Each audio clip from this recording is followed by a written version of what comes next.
Bueno, hermanos, vamos a continuar entonces y vamos a empezar la segunda parte. Por favor, hermana Sandra, avanzamos donde dice paz en la angustia, el número 2.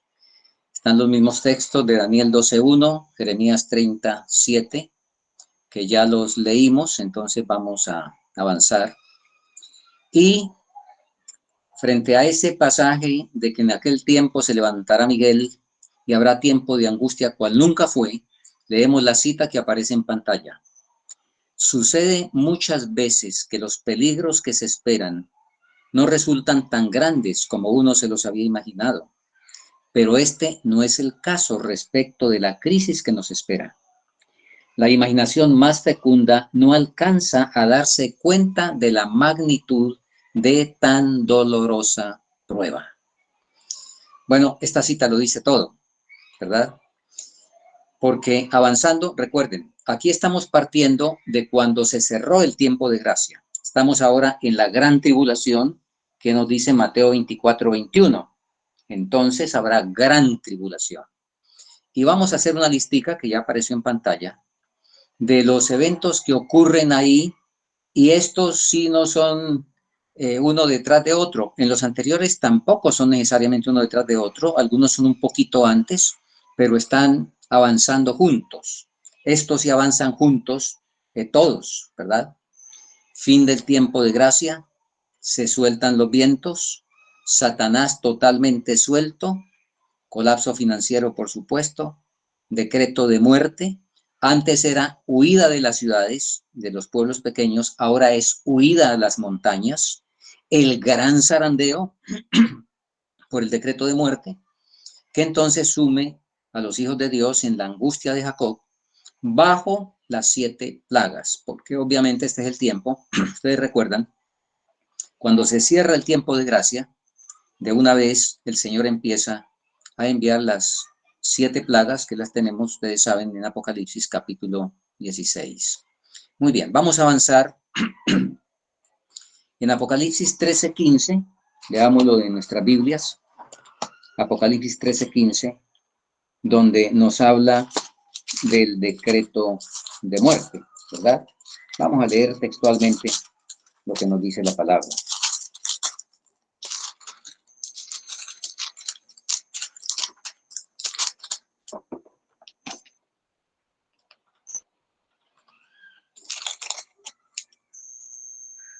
Y le fue dado que diese vida a la imagen de la bestia, para que la imagen de la bestia hablase e hiciese que todos los que no adorasen la imagen de la bestia fuesen muertos. Ese es el decreto de muerte que conocemos. Muy bien. Y la inspiración, leemos así en el conflicto de los siglos, página 693. Cuando los que honran la ley de Dios hayan sido privados de la protección de las leyes humanas, empezará en varios países un movimiento simultáneo para destruirlos. Conforme vaya acercándose el tiempo señalado en el decreto, el pueblo conspirará para extirpar la secta aborrecida. Se convendrá en dar una noche el golpe decisivo que reducirá completamente al silencio la voz disidente y reprensora. Vamos a hacer una pausa aquí para destacar algunos elementos de esta declaración. En primer lugar, lo que va a ser perseguido es una secta, no una iglesia. Hablando desde el punto de vista del lenguaje convencional social como lo entendemos en el mundo de hoy. Una secta aborrecida, un movimiento, pero que despectivamente el mundo dice secta. El enemigo no ha cambiado en sus planes. Se convendrá en dar una noche el golpe decisivo. ¿A qué se les parece eso? ¿Ya pasó antes? El conflicto de los siglos, la noche de San Bartolomé. Que reducirá completamente al silencio la voz disidente y reprensora. Aquí hay otro elemento, ¿verdad? La voz disidente y reprensora.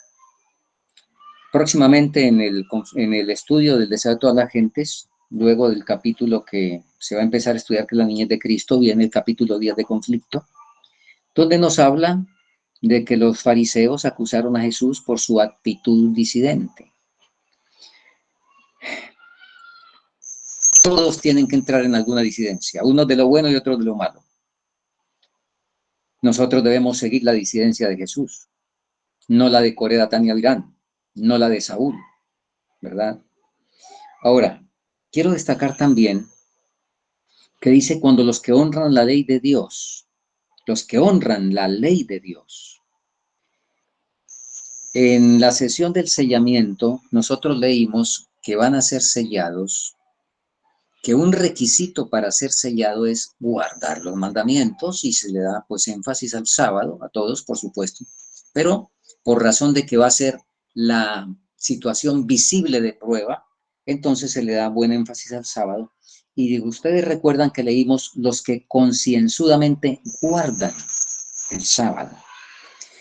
Apocalipsis 12:17 está muy en armonía con esta cita de la hermana White de la secta aborrecida y la voz disidente y reprensora.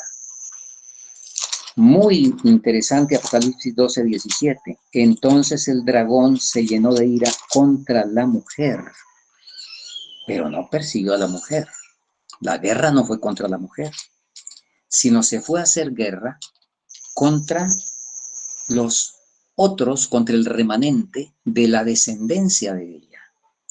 Muy interesante, y no sé si está por ahí conectado mi amigo y hermano Juan Oviedo, que es políglota, especialista en todas estas cosas de idioma, porque hay un juego muy interesante en Apocalipsis 12:17 entre singular y plural.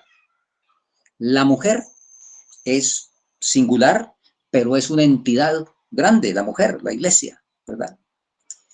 Y claro, el dragón se aira contra la mujer porque la mujer tiene la doctrina correcta. Entonces eso no le gusta al dragón.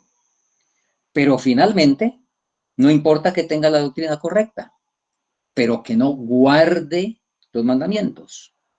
Entonces aquí tenemos una mujer contra la cual el dragón se aira porque tiene la doctrina correcta, pero la persecución, la guerra es contra el remanente.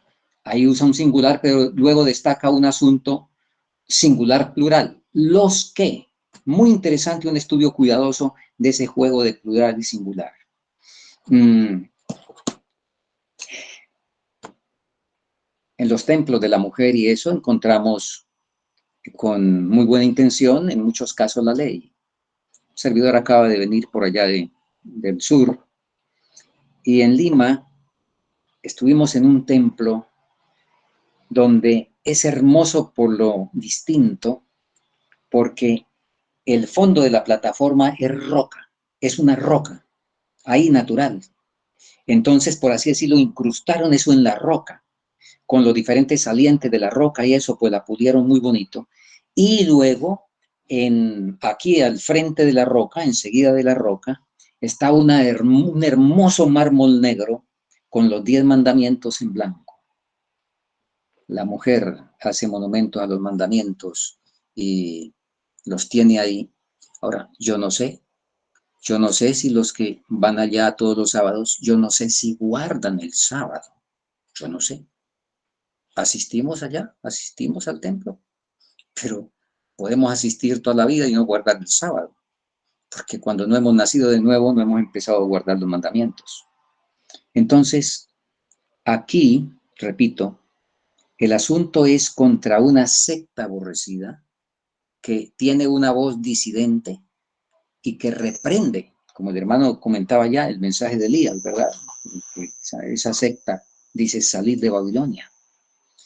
Entonces, luego vamos a leer la cita siguiente, que nos dice, leemos a la letra: cuando el decreto promulgado por los diversos príncipes y dignatarios de la cristiandad contra los que observan, ¿ok?, los que guardan los mandamientos, cuando esos decretos, cuando se suspenda la protección y garantía del gobierno y los abandone a los que tratan de aniquilarlos, el pueblo de Dios huirá de las ciudades y de los pueblos y se unirá en grupos para vivir en los lugares más desiertos y solitarios.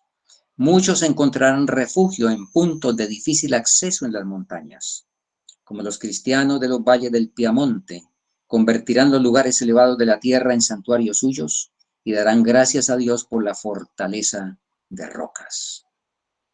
Bueno, seguimos leyendo porque ahora viene algo que prueba la fe, por supuesto. La siguiente declaración dice: pero muchos seres humanos de todas las naciones y de todas las clases, grandes y pequeños, ricos y pobres, negros y blancos, serán arrojados en la más injusta y cruel servidumbre. Los amados de Dios pasarán días penosos, encadenados, encerrados en cárceles, sentenciados a muerte, algunos abandonados adrede para morir de hambre y sed en sombríos y repugnantes calabozos. Ningún oído humano se escuchará o escuchará sus lamentos. Ninguna mano humana se aprestará a socorrerlos. Pero ahora viene algo muy hermoso. En la cita siguiente leemos: el pueblo de Dios no quedará libre de padecimientos, pero aunque perseguido y acongojado, y aunque sufra privaciones y falta de alimento, no será abandonado para perecer. Pauso para recordarles o comentarles, ustedes sin duda se habrán dado cuenta, todas estas citas las hemos sacado del capítulo 40, Conflicto de los siglos, que titula El tiempo de angustia.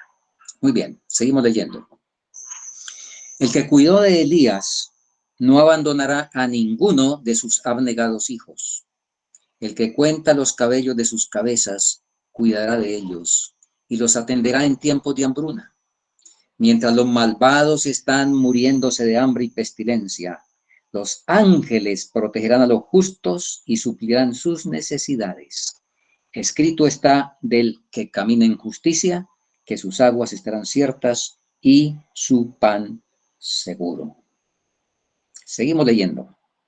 Aunque los enemigos los arrojen a la cárcel, las paredes de los calabozos no pueden interceptar la comunicación entre sus almas y Cristo. Aquel que conoce todas sus debilidades, que ve todas sus pruebas, está por encima de todos los poderes de la tierra, y acudirán ángeles a sus celdas solitarias, trayéndoles luz y paz del cielo. La prisión se volverá palacio, pues allí moran los que tienen mucha fe, y los lóbregos muros serán alumbrados con la luz celestial, como cuando Pablo y Silas oraron y alabaron a Dios a medianoche en el calabozo de Filipos. Amén. Qué hermoso, ¿verdad? Hermanos, ningún ser humano podrá librarse de la angustia. Cuando leemos esto, decimos: carambas, va a ser muy difícil para los hijos de Dios. ¿Y para los otros? Para los otros va a ser peor, porque sufren sin esperanza, porque mueren de hambre, de sed. Los hijos de Dios pueden y van a padecer necesidades, pero se tendrá suficiente para sostener la vida. Por supuesto, los ángeles no nos van a traer unos banquetes por allá, no sé de qué naturaleza, porque necesitamos pasar la prueba, ¿verdad? Pero el agua estará cierta y el pan seguro. Ahora, la cita siguiente nos muestra que a pesar de que hay esas promesas, a pesar de que la celda puede volverse un palacio, miren el conflicto, hermanos, que tenemos en nuestra naturaleza pecaminosa, donde vienen momentos de desánimo, vienen momentos realmente de frustración o de chasco, de sentirse, pues, no en todo el vigor que debemos tener en la vida espiritual. Leemos. Sin embargo, esos que están en las celdas, esos que recibieron todo eso que ya leímos, ellos mismos empiezan a temer que el Señor los deje perecer en las manos homicidas de sus enemigos. Es un tiempo de terrible agonía, por eso dice tiempo de angustia, y ya vamos a ver un elemento sumamente interesante. De día y de noche claman a Dios para que los libre. Los malos triunfan y se oye este grito de burla. ¿Dónde está ahora vuestra fe? ¿Por qué no os libra Dios de nuestras manos si sois verdaderamente su pueblo? Pero mientras esos fieles cristianos aguardan, Recuerdan que cuando Jesús estaba muriendo en la cruz del Calvario, los sacerdotes y príncipes gritaban en tono de mofa: a otro salvó, a sí mismo no se puede salvar. Si es el Hijo de Israel, descienda ahora y creeremos en él. Oh, hermanos, tentado en todo, nuestro ejemplo, probado en todo. A él le dijeron primero, se mofaron de él primero. Si eres hijo de Dios, desciende de la cruz. Aquí, y muy interesante, que aquí ya nos empieza a mostrar cómo los que quieran participar, los que querramos participar de la gloria con Cristo, tenemos que primero participar de los sufrimientos de Cristo. Y vamos a ver especialmente qué tipo de sufrimiento. Seguimos. Si los hombres tuviesen la visión del cielo, verían compañía de ángeles estacionados en torno de los que han guardado la palabra de la paciencia de Cristo. Con ternura y simpatía, los ángeles han presenciado la angustia de ellos y han escuchado sus oraciones. Aguardan la orden de su jefe para arrancarlos del peligro, pero tienen que esperar un poco más. El pueblo de Dios tiene que beber de la copa y ser bautizado con el bautismo. Visualicemos, hermanos, este cuadro. Aquí nos dice, si los hombres tuviesen la visión del cielo, los justos y los otros también, verían compañías de ángeles estacionados en torno, pero estacionados como un anillo de seguridad, pero resulta que los demonios se están a merced del diablo mortificándoles la mente. Los ángeles están ahí por fuerita, por así decirlo, listos, como dice aquí, a escuchar la orden del jefe para librarlos. Pero entre tanto tienen que dejarlos para que el demonio los torture con los pensamientos que vamos ahora a leer y para que los pruebe. Ellos quieren librarlos, pero tienen que esperar un poco más. El pueblo, porque el pueblo de Dios tiene que beber de la copa y ser bautizado con el bautismo. ¿Con cuál bautismo? Vamos a leer primera de Pedro 4, 12 y 13. Primera de Pedro 4, 12 y 13. Leemos. Amados, carísimos. Me gusta esa expresión antigua, carísimos. No os extrañéis acerca de la prueba de fuego, la cual se hace para probaros como si alguna cosa extraña os aconteciese. Antes bien regocijaos en que sois participantes de los padecimientos de Cristo, para que cuando su gloria sea revelada, os regocijéis con alegría. Los padecimientos de Cristo. ¿Cuál fue el mayor padecimiento de Cristo durante toda su vida? ¿Cuál fue la prueba más terrible que a él lo sumió en la angustia más espantosa que no tenemos nosotros ni idea de tal angustia? ¿Cuál fue, hermanos? Ustedes recuerdan. Marcos 15:34 nos dice que él clamó, y hay una expresión en arameo, Elí, Elí, lama sabactani. ¿Qué quiere decir eso? Dios mío, ¿por qué me has desamparado? ¿O por qué me has abandonado? ¿Qué fue lo que pasó ahí? Leamos la siguiente declaración. Pero el dolor corporal fue tan solo una pequeña parte de la agonía que sufrió el amado Hijo de Dios. Los pecados del mundo pesaban sobre él, así como la sensación de la ira de su padre, mientras sufría la penalidad de la ley transgredida. Pausemos para recordar algo. ¿Nos podemos imaginar los dolores corporales? Yo no sé a cuántos de ustedes les ha dado por lo menos un calambre. Un calambre. Ahora, ¿cómo está Jesús? Con la espalda despedazada. Porque como dice el Salmo 22, contar puedo todos mis huesos. Ese azote tan inhumano le desgarró la espalda, le hizo jirones, se veían todas las costillas por la parte posterior. la corona de espinas, los golpes, etcétera. La sed, como un tiesto, dice, se secó mi vigor. La lengua se pegó al paladar porque se secó como un tiesto.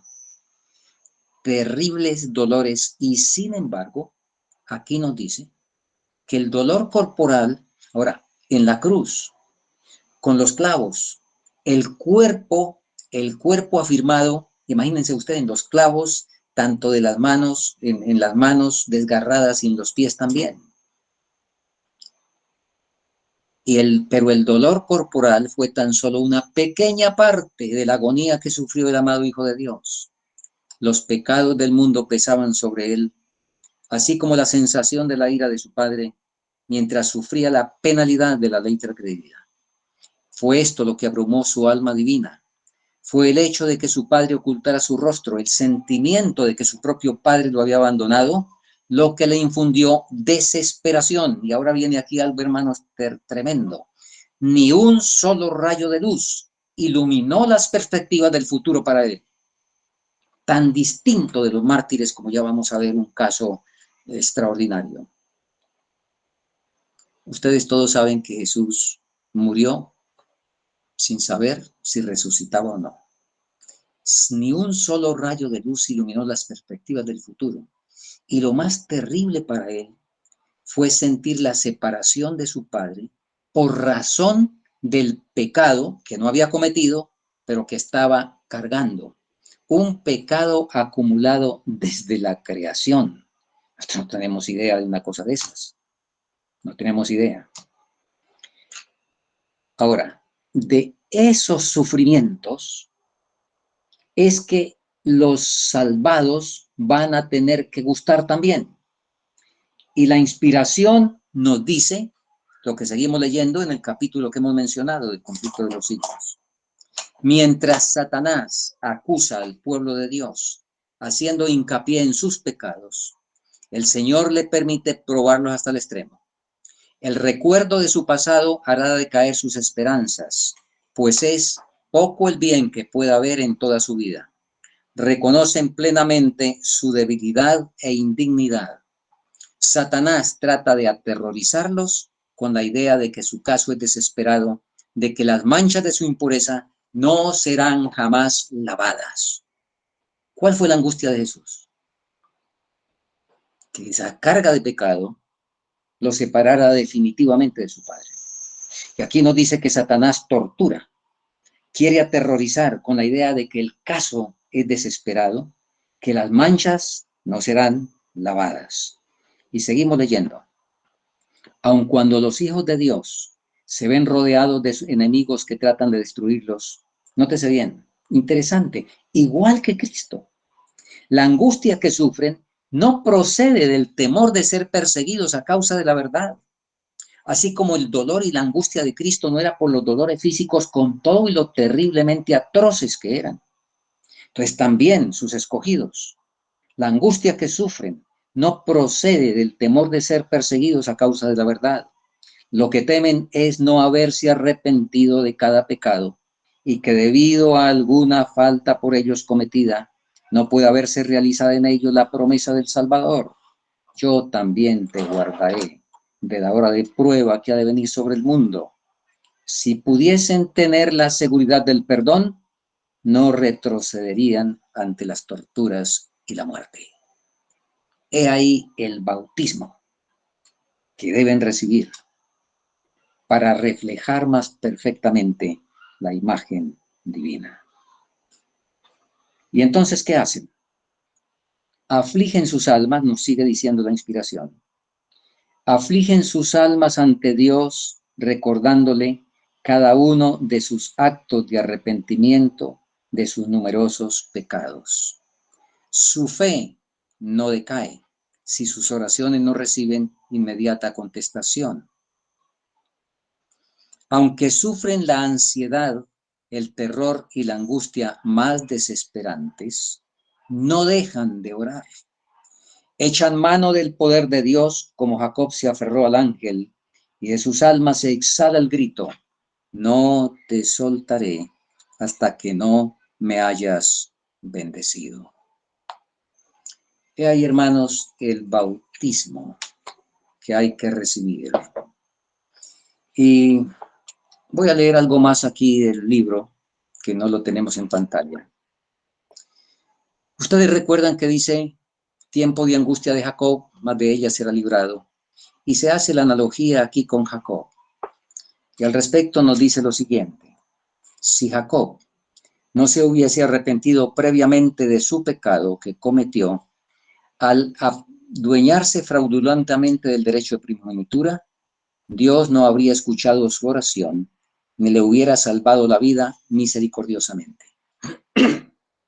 Así, en el tiempo de angustia, si el pueblo de Dios conservase pecados aún inconfesos, cuando lo atormenten el temor y la angustia, sería aniquilado. La desesperación acabaría con su fe y no podría tener confianza para rogar a Dios que lo librase. Pero por muy profundo que sea el sentimiento que tienen de su indignidad, por muy profundo que sea el sentimiento que tienen de su indignidad, oiga, hay que tener la autoestima bien baja, en lo que la psicología llama autoestima. Por muy profundo que sea el sentimiento que tienen de su indignidad, no tienen culpas escondidas que revelar. Sus pecados han sido examinados y borrados en el juicio y no pueden ser recordados. Los asaltos de Satanás son feroces y resueltos, sus engaños terribles, pero el ojo de Dios descansa sobre su pueblo y su oído escucha su súplica. Su aflicción es grande, las llamas del horno parecen estar a punto de consumirlos, pero el refinador los sacará como oro purificado por el fuego. El amor de Dios para con sus hijos durante el periodo de su prueba más dura es tan grande y tan tierno como en los días de su mayor prosperidad. Pero necesitan pasar por el horno de fuego. Debe consumirse su mundanalidad para que la imagen de Cristo se refleje perfectamente. Bueno, hermanos, tengo algunas preguntas. Querido hermano, ¿tiene usted hoy temor de la ley dominical? ¿Tiene temor de la persecución y de esto que hemos estudiado? De la angustia. Si yo tengo esos temores, entonces tengo problemas de salvación. Primera de Juan 4:18 nos dice, en el amor no hay temor, sino que el perfecto amor echa fuera el temor, porque el temor lleva en sí castigo. No es que el temor produce castigos, no, es que en sí ya el temor lleva en sí castigo. Sigue diciendo la palabra, el que teme no ha sido perfeccionado en el amor. ¿Y qué nos dice primera de Juan 4:8? El que no ama no conoce a Dios. Y entonces tenemos problema con el Salmo 91. Un segundito.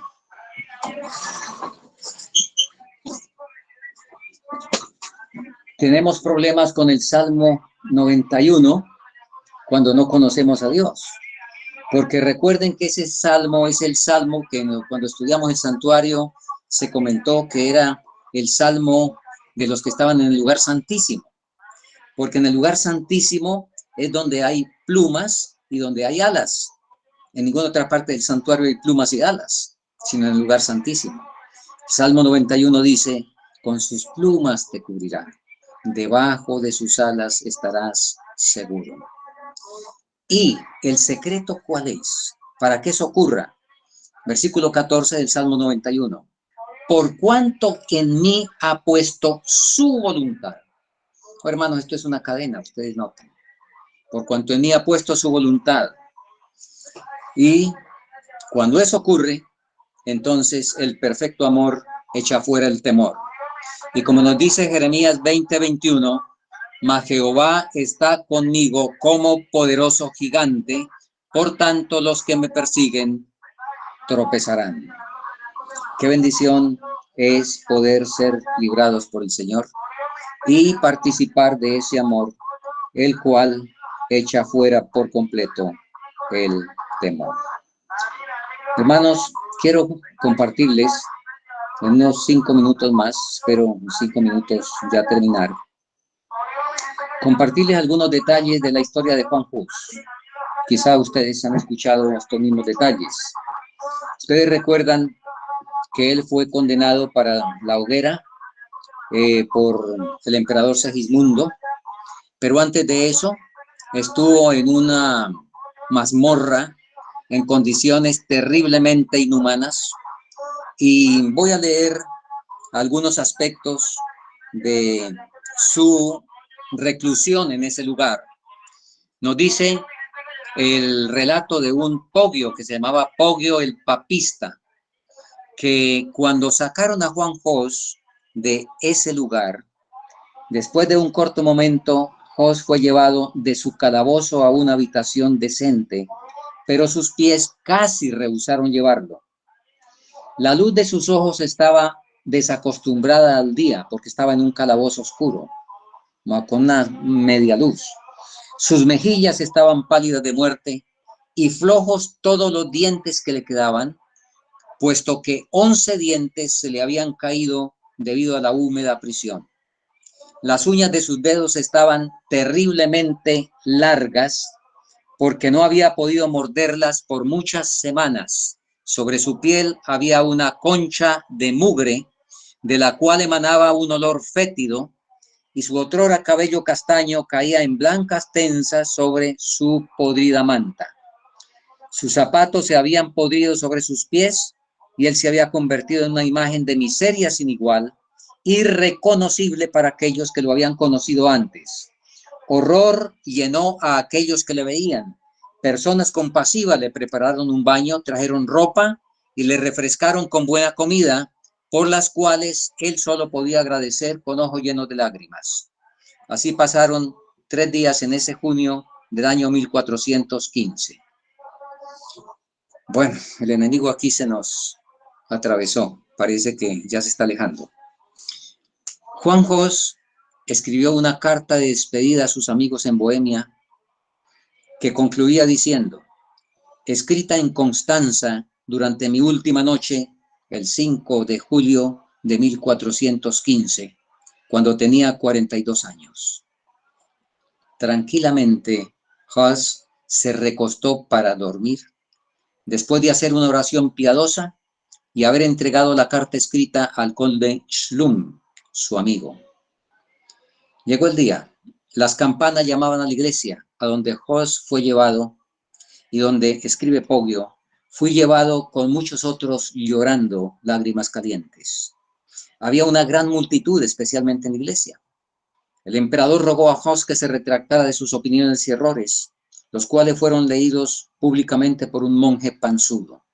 El emisario cardenal romano pidió al acusado una vez más que se retractara, a lo cual Hus respondió con hombría y el valor de un apóstol: estoy aquí bajo el ojo de Dios y nunca puedo hacer lo que me pedís, porque lo blasfemaría a él y prostituiría mi conciencia. Bueno, después de eso le hicieron una ceremonia de degradación, que vamos a pasarla por alto, le colocaron una capucha con unos demonios pintados, etcétera, y lo llevaron, lo sacaron de la iglesia para ir al lugar de donde se iba a incinerar. Los soldados del pueblo habían formado un ancho círculo frente a la iglesia hacia donde era llevado el acusado. Habían encendido un pequeño fuego dentro del cual fueron echados varios libros escritos por Wycliffe y Hus. Dadme un poco de agua, pidió Hus a su guardia, para que pueda refrescar mi lengua y no muera de sed, no sea que vuestro gozo de verme en la estaca os sea quitado. Lamentaría que eso sucediera por aquellos que han venido aquí para verme quemar y han gastado tanto dinero por mi culpa. En medio de esa situación, aquí tenemos a un hombre con toda la calma, colocando ahí algo de humor inclusive. El agua le fue dada prontamente. Esta ecuanimidad y piedad de parte de Hus impresionó el corazón del guarda, Y él se acercó a su sargento y renunció a su servicio con estas palabras: he peleado muchas y sangrientas batallas y he visto a muchos hombres valientes morir, pero mis viejos ojos nunca han visto tal valor sin el más mínimo temor para enfrentar la muerte. Por lo tanto, creo que este bohemio es un hombre justo y no tengo el más mínimo deseo de servir a superiores que persiguen a los débiles y protegen a los papistas. Tomad mi lanza y mi espada, porque renuncio a esto y me marcho de Constanza hoy, antes que suba el humo y flamee el fuego que consumirá esos justos y santos huesos. Llegó la hora quinta de la tarde cuando comenzó la procesión. Hus cantaba la gloria de Dios en himnos en latín. Luego cantó con elevada voz, como el salmista en el Salmo 31. En ti, oh Jehová, he confiado, inclina a mí tu oído. Con esta cristiana oración, Hus llegó a la estaca mirándola sin miedo.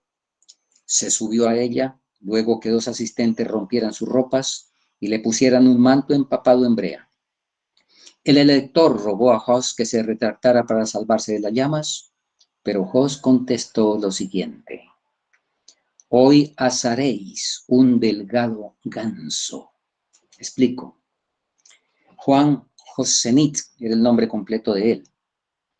Ese apellido Josenit significaba ganso, significa ganso en el lenguaje bohemio.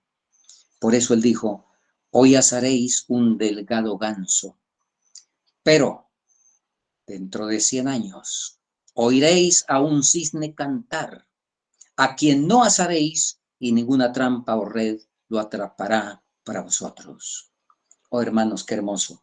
Había descendido sobre Juan José el espíritu de la profecía, porque hizo una profecía. Y 102 años más tarde, el cisne empezó a cantar. Y empezó a cantar escribiendo 95 tesis en la puerta de la catedral de Wittenberg. Y es impresionante cómo inclusive la noche anterior, el 31 de octubre por la noche, el elector Federico tuvo un sueño donde vio a un monje escribiendo con un lapicero largo que llegaba hasta Roma. Impresionante el sueño, que se cumplió por la tarde al otro día. ¿Cómo murió Jos?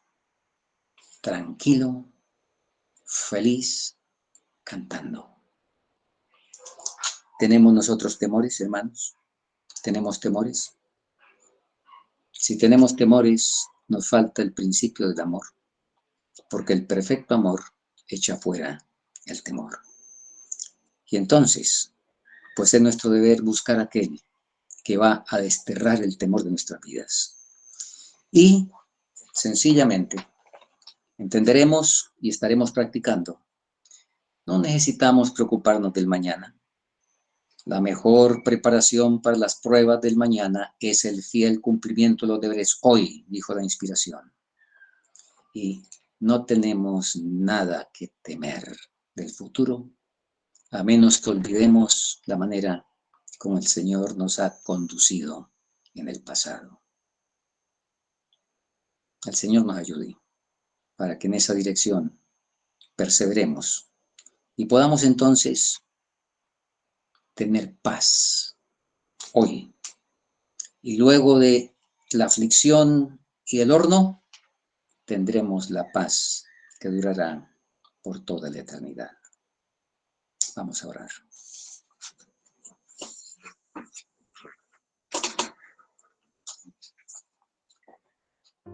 Nuestro Dios y Padre, cuánto te agradecemos que no tenemos que, si somos llamados a deponer nuestra armadura antes de que tú vengas,